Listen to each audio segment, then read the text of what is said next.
Another kiva.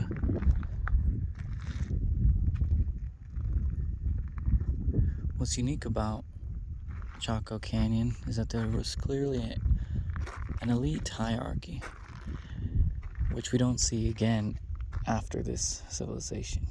It's pretty unheard of, in fact, for Native Americans, apparently. But they had to have an elite to be able to orchestrate such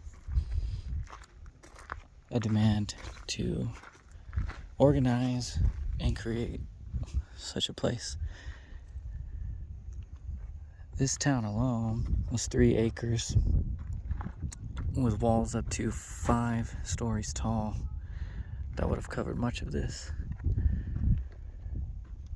Timbers coming from over 50 kilometers, some as big as telephone poles.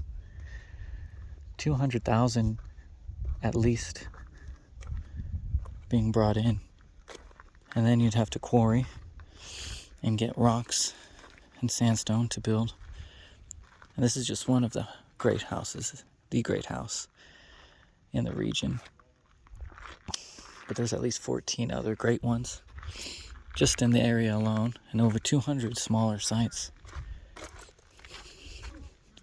There's a lot of people here today because tomorrow is the equinox.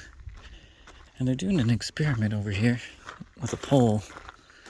What they're trying to demonstrate is that if you have a pole or a tall object and you track its shadow on the equinox, you can form a fairly straight line east and west, which is what they did here on this edge of this wall.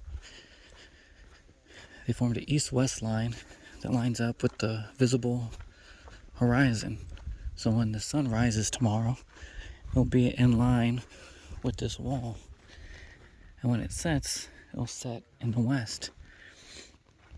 And the equinox is the only day you can get these straight lines east and west, because it's the only 2 days of the year where it comes up directly in the east.